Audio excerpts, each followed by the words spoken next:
So yes, the Loft has been very good to me this year, and the Jerome Foundation, and I thank these programs for creating something like the Mentor Series, which I feel like is unprecedented anywhere else. And thanks especially to Vanessa Ramos, who got us started, and Sherry Fernandez-Williams, who is the dedicated steward of our program and exceedingly generous with her time, and a phenomenal writer in her own right.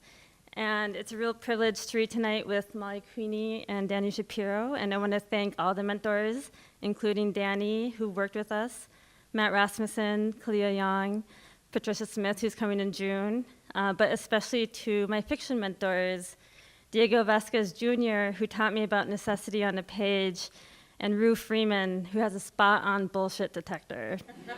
And I want to thank my fellow mentees for helping me find a community of generous, kind, and phenomenally talented writers, and especially to my fiction compatriots, Carlin, Rebecca, and Susan, who have talked me off many ledges.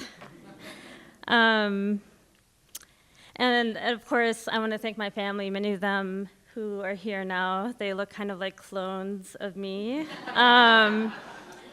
And I want to especially thank my partner, Gabby, who has done the very hard work of living with a longtime writer. What I'm going to read today. I'm going to read an excerpt from an unnamed novel in progress being the operative word. What you need to know for this scene is that Ronette, the point of view character, has recently graduated from a treatment program, and she has been banding with her siblings to help her maintain her sobriety. So we'll start from there.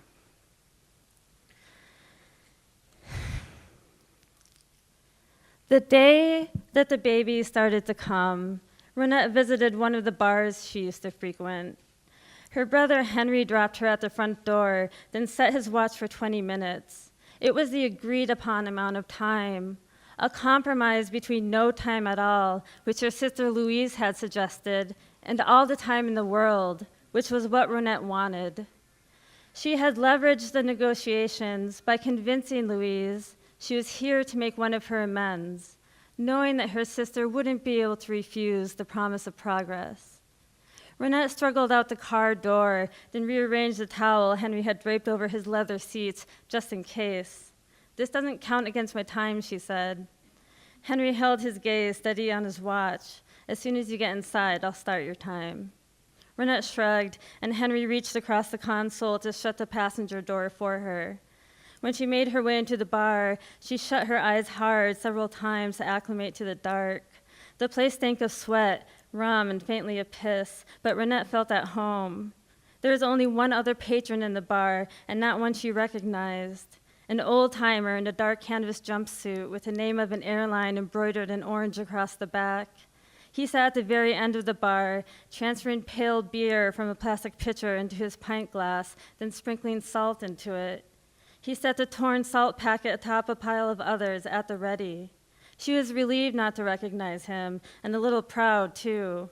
It was Darren she'd come to see, and he was working behind the bar. Ronette hooked her arm under her belly as though she were holding the baby in. She was an oblong pear, her body not hers, and she teetered carefully across the tacky floor. The waves of pain had begun hours ago and were breaking closer together now. When one seized her, she paused, crutching herself against the pool table with balding green felt until it passed. Then she continued toward the bar like it was nothing. Her body tilted over the stool when she sat down. Darren greeted her with his signature, "What's your pleasure?" salutation, but Ronette knew he didn't recognize her at first, and when he did, his courtesy smile blossomed into alarm. He had pockmarked jowls and a wide face. He was the only thing in the bar that ever smelled good, his scent of bergamot wafting through the stink. His small mouth looked like a peeled Concord grape, a soft O, too sweet for a body hard as his, and the only part of him that wasn't ugly. Behind the bar, Darren began to pour Ronette's regular, but she stopped him. "I'm not here for trouble or booze," she said. "I'm not here for bad news either." She rubbed her hand over the protruding continent of her belly and shook her head at him. Not yours, because she knew the extent of talking he could handle wasn't much. Darren stayed quiet and dumped a drink down the bar sink, then set a new tumbler of club soda in front of her, its festive straw buoying through the bubbles. In the years he'd served her at the bar, he never once so much as lay a hand on her. The one time he'd driven her home after she got messed up, he dropped her off at Louise's apartment, but left her at the open door. Renette didn't remember the ride much, but she knew nothing had happened between them, because that next morning, she didn't feel the weightlessness of a man no longer on top of her, that feeling of relief. But the next time she'd gone into the bar, Darren returned a sweater she'd left in his car. It was washed and folded up more nicely than the present. At the time, Renette thought the sweater looked precious and asleep. She wanted to cry, but drank instead.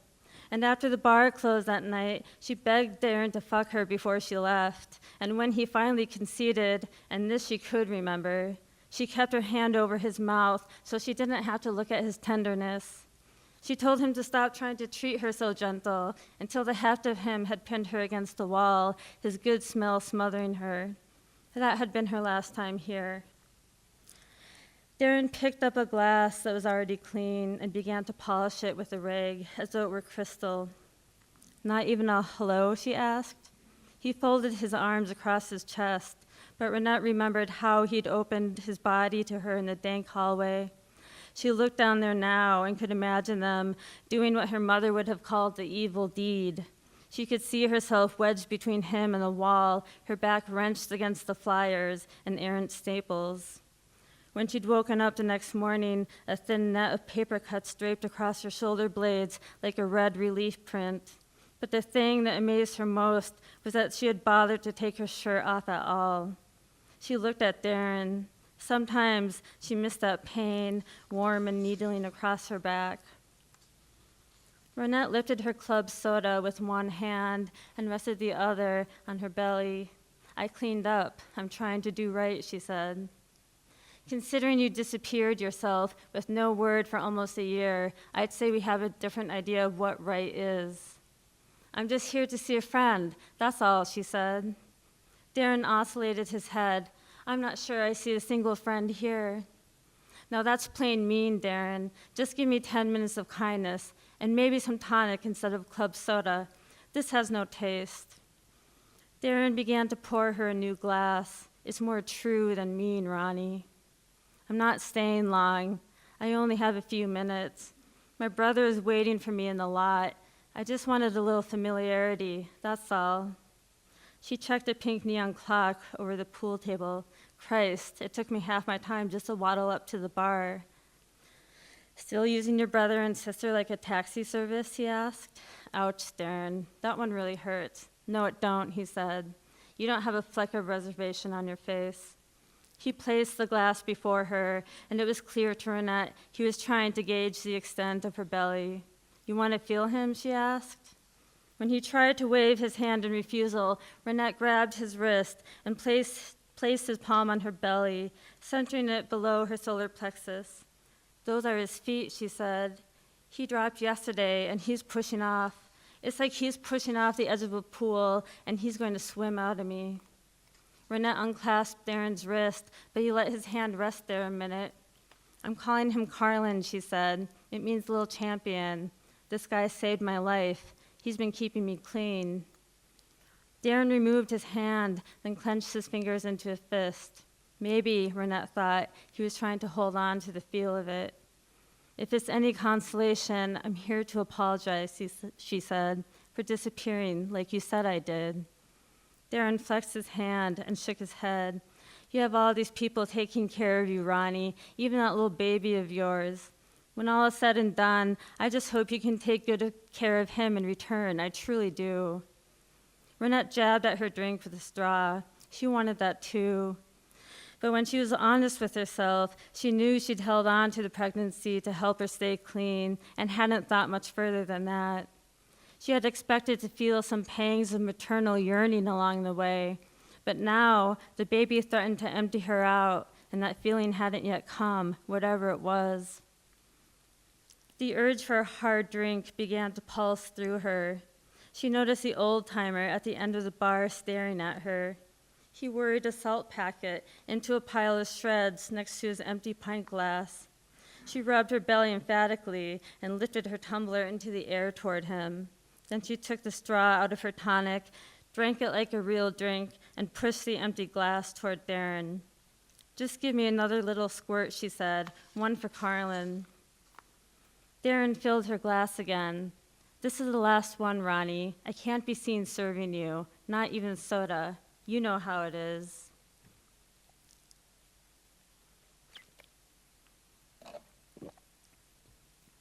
She reached over the bar to help herself to a triangle of lime from the plastic condiment caddy, then wedged it between her upper lip and teeth and left it there while she sipped a tonic in one long pull through the straw. Behind her, she heard the door groan open. Darren tended his arms, pinning both palms on the bar in front of her, and leaned in. "I hope that's your ride," he said. "It looks like my time ran out," she said. Ronette spit the desiccated lime into her empty tumbler and pivoted on the stool. At the entrance, Henry leaned his head forward like a hungry bird, trying to see in the dark. To avoid the sticky puddles along the way, he stepped gingerly across the floor, as though he were walking on ice. In one hand, he held his leather briefcase, and with his other, he cupped his mouth and nose like a surgical mask. When Ronette tried to wiggle off the stool to greet her brother, Darren reached over the bar to support her back as she slid onto her feet. She stood and leaned over the stool, trying to steady the heft of herself. Henry dropped his hand from his mouth to reveal panic. "Should we hurry?" he asked. "While I was waiting, I mapped out a few routes to hospital just in case. I timed the drive, and we can be at the hospital in fewer than 8 minutes, maybe 10 if we hit reds." Ronette laughed. "Just a little out of breath is all. This guy is crowding my lungs. There's no more room for him." She fished $3 out of her wallet and left it on the bar, but Darren waved it away. "Put it in the little champ's college fund so he doesn't end up working in a shithole like this," he said. Ronette smiled and patted Darren's forearm and roped her arm under her belly. "I'm around 3 of the nicest boys I ever knew," she said. She began to rove across the floor, Henry at a slow, stilted walk beside her.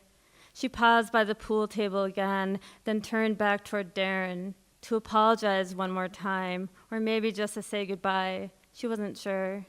But Darren had already left his post to refill the old-timer's pitcher. Henry squeezed her shoulder. "Did you get to say everything you wanted to say?" "No," she said, "but I said enough." "Then I suppose we should keep going." "I suppose we should." Henry gripped Ronette's upper arm to try and balance her. Ronette's head barely reached his chin, and his hold was too tight and unsteadying, but she leaned into him anyway and made their way outside into the light.